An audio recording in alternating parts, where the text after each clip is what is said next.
The Cat That Walked by Himself.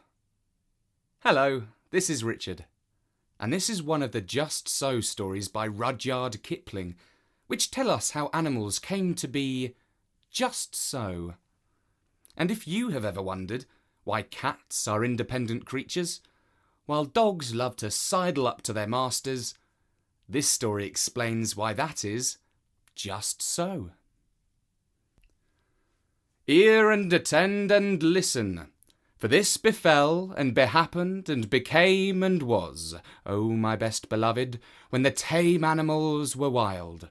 The dog was wild, and the horse was wild, and the cow was wild, and the sheep was wild, and the pig was wild as could be, and they walked in the wet wild woods by their wild lones.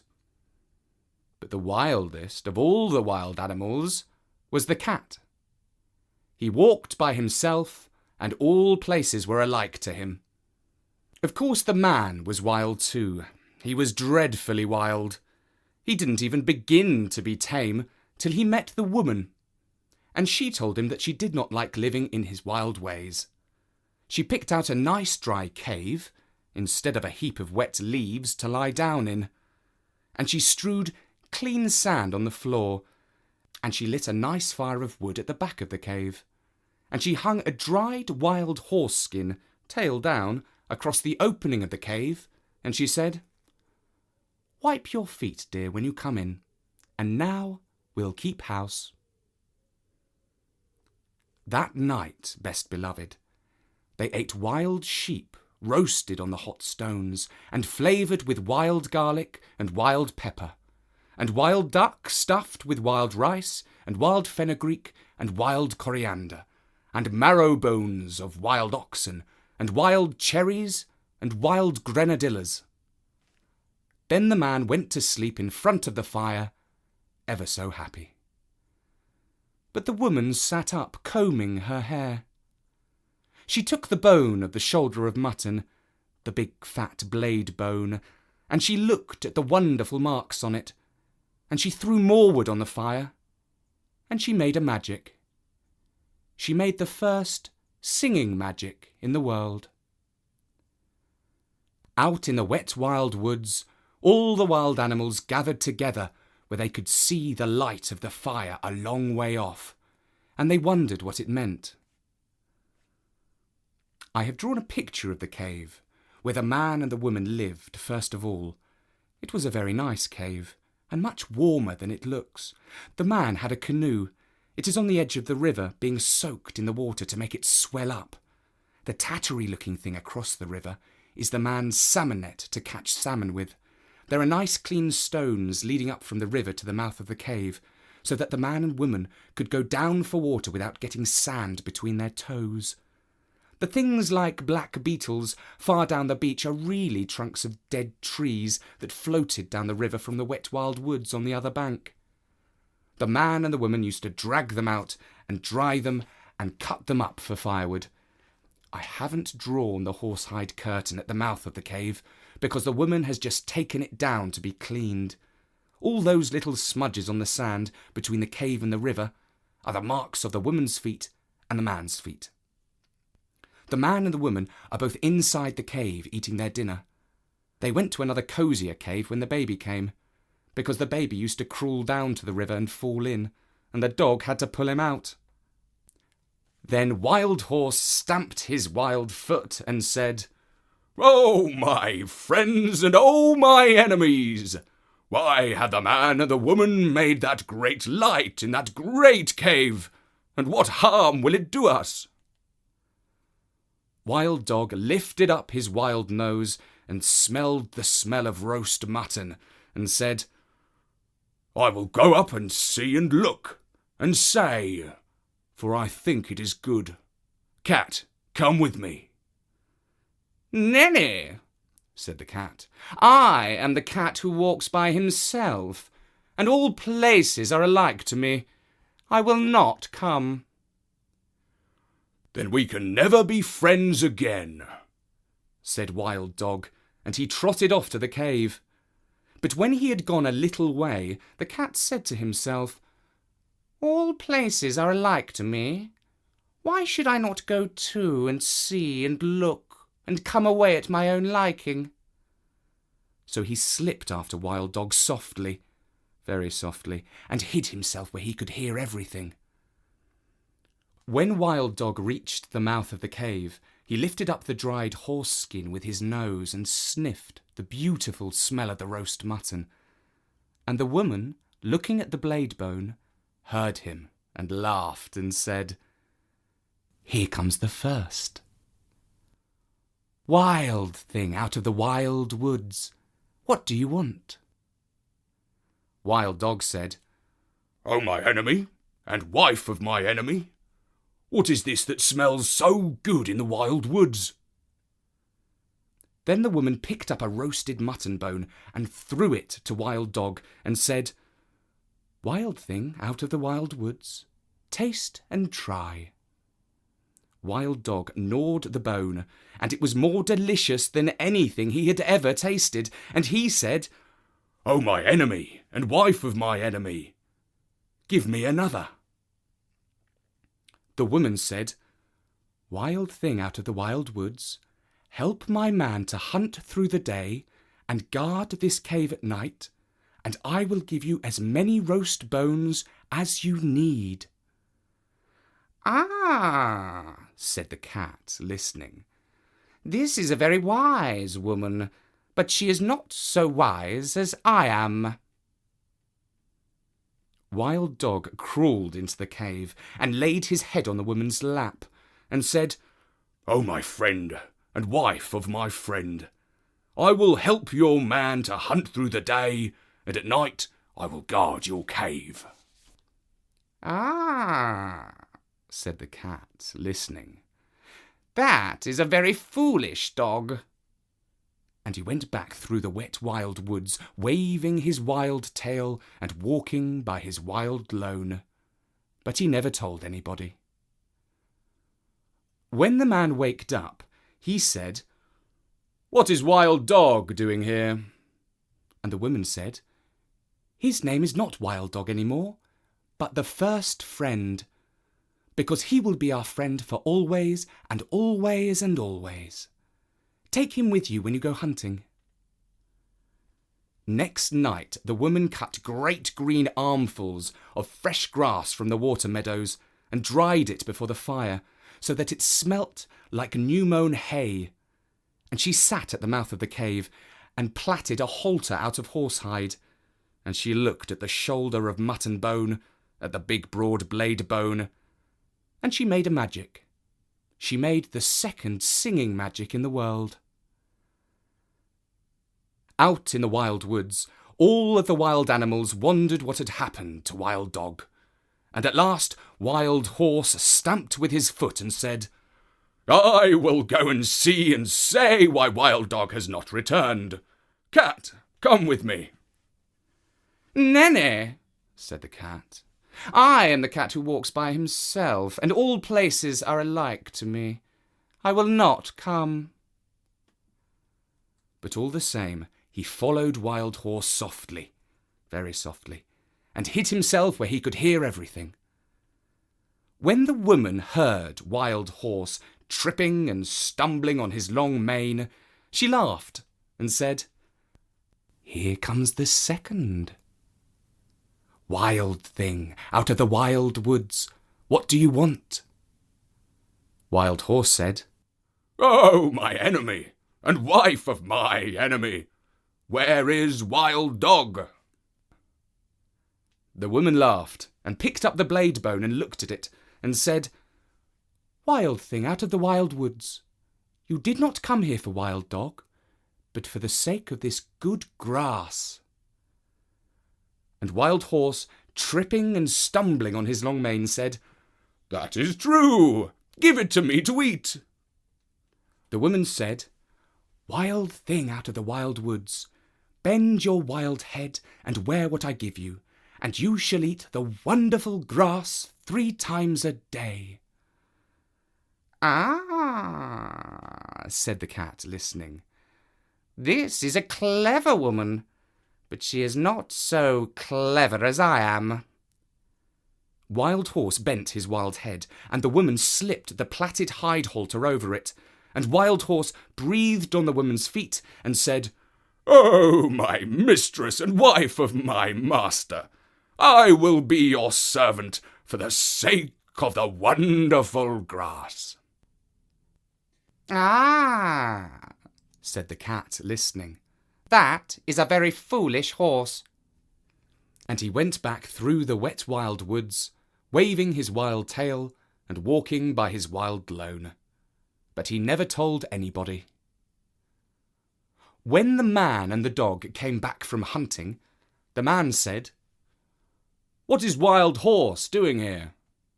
And the woman said, "His name is not Wild Horse any more, but the first servant, because he will carry us from place to place, for always and always and always. Ride on his back when you go hunting." Next day, holding her wild head high that her wild horns should not catch in the wild trees, Wild Cow came up to the cave, and the cat followed, and hid himself just the same as before, and everything happened just the same as before, and the cat said the same things as before, and when Wild Cow had promised to give her milk to the woman every day in exchange for the wonderful grass, the cat went back through the wet wild woods, waving his wild tail and walking by his wild lone, just the same as before. But he never told anybody. And when the man and the horse and the dog came home from hunting and asked the same questions, same as before, the woman said, "Her name is not Wild Cow any more, but the giver of good food. She will give us the warm white milk for always and always and always, and I will take care of her while you and the first friend and the first servant go hunting." Next day, the cat waited to see if any other wild thing would go up to the cave. But no one moved in the wet wild woods, so the cat walked there by himself, and he saw the woman milking the cow, and he saw the light of the fire in the cave, and he smelt the smell of the warm white milk. Cat said, "Oh, my enemy, and wife of my enemy, where did Wild Cow go?" The woman laughed and said, "Wild thing out of the wild woods, go back to the woods again, for I have braided up my hair, and I have put away the magic blade bone, and we have no more need of either friends or servants in our cave." Cat said, "I am not a friend, and I am not a servant. I am the cat who walks by himself, and I wish to come into your cave." Woman said, "Then why did you not come with first friend on the first night?" Cat grew very angry and said, "Has Wild Dog told tales of me?" Then the woman laughed and said, "You are the cat who walks by himself, and all places are alike to you. You are neither a friend nor a servant. You have said it yourself. Go away and walk by yourself in all places alike." Then Cat pretended to be sorry and said, "Must I never come into the cave? Must I never sit by the warm fire? Must I never drink the warm white milk?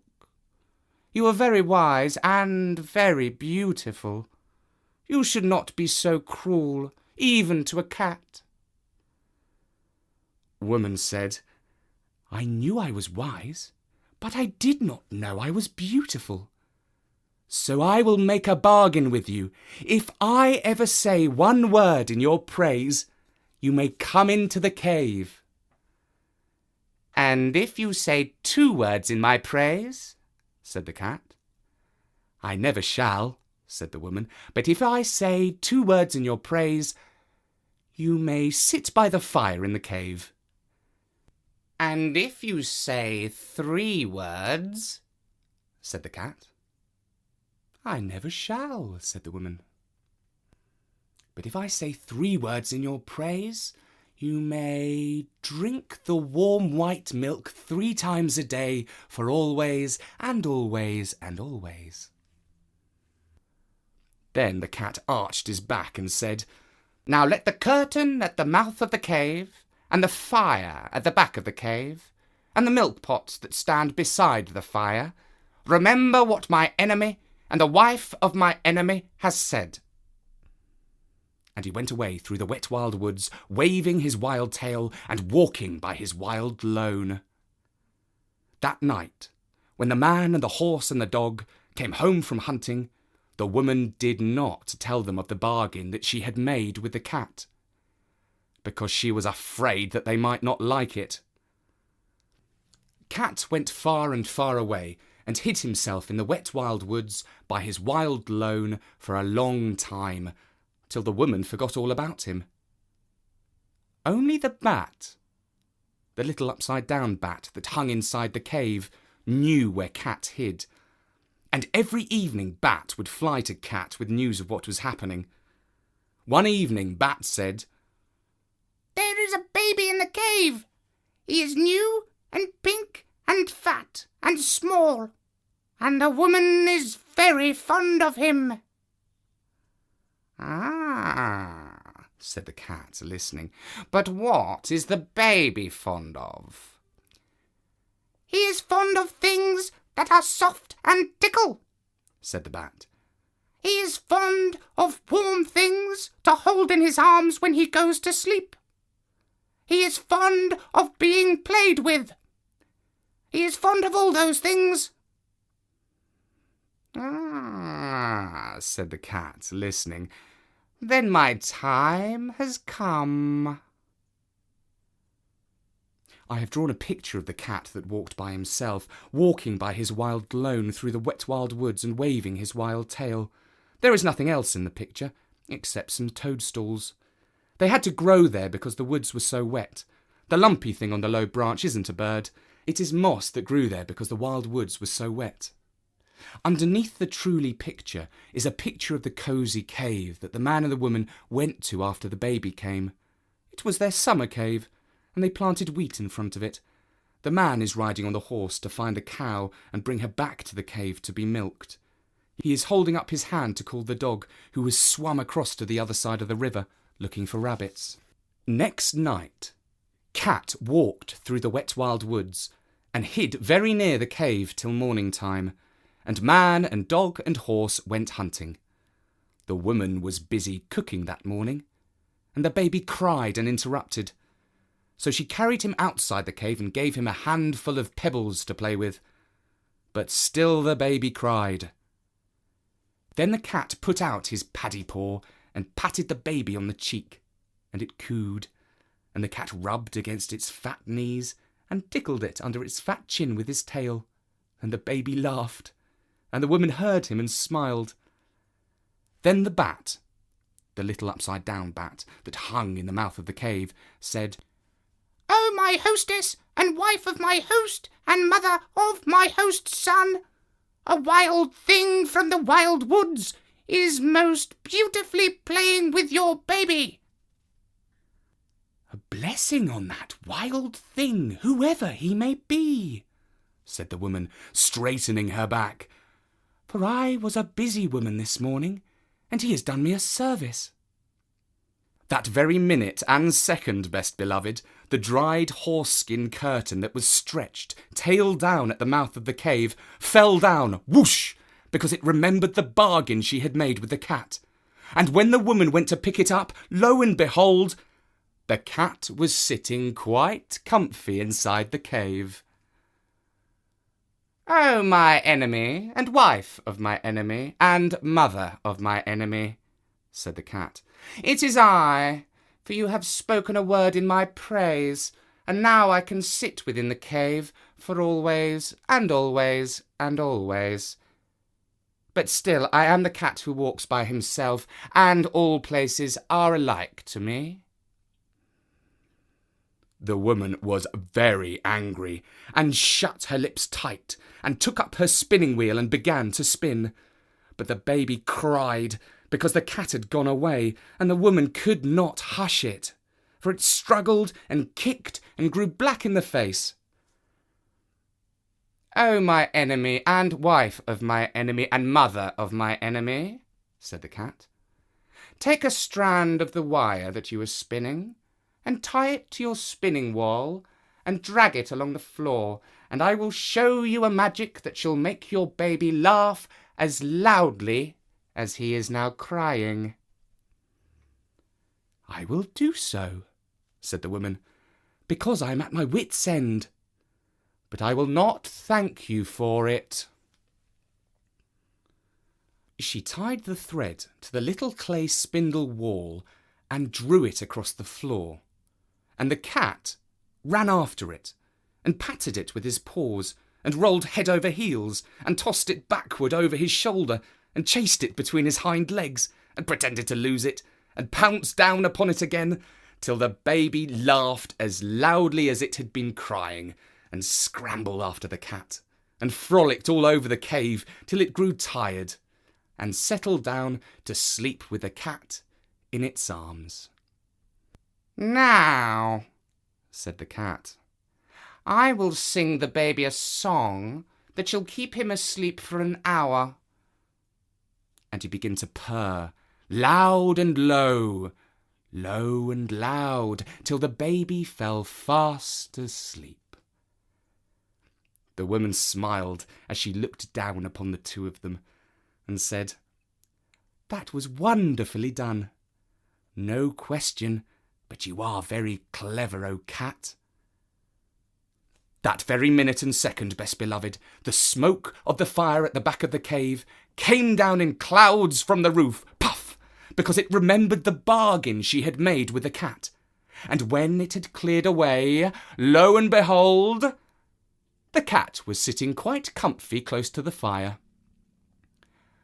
"Oh, my enemy, and wife of my enemy, and mother of my enemy," said the cat, "it is I, for you have spoken a second word in my praise, and now I can sit by the warm fire at the back of the cave for always and always and always.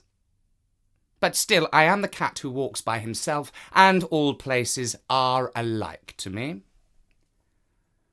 Then the woman was very angry, and let down her hair, and put more wood on the fire, and brought out the broad blade bone of the shoulder of mutton, and began to make a magic that should prevent her from saying a third word in praise of the cat.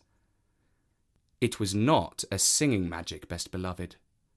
It was a still magic, and by, the cave grew so still that a little wee mouse crept out of a corner and ran across the floor. "Oh, my enemy, and wife of my enemy, and mother of my enemy," said the cat, "is that little mouse part of your magic?" "Oh, no, indeed," said the woman, and she dropped the blade bone and jumped upon the footstool in front of the fire and braided up her hair very quick for fear that the mouse should run up it. "Ah," said the cat, watching, "then the mouse will do me no harm if I eat it." "No," said the woman, braiding up her hair. "Eat it quickly, and I will ever be grateful to you." Cat made one jump and caught the little mouse, and the woman said, "100 thanks. Even the first friend is not quick enough to catch little mice as you have done. You must be very wise." That very moment and second, O best beloved, the milk pot that stood by the fire cracked in 2 pieces, because it remembered the bargain that she had made with the cat.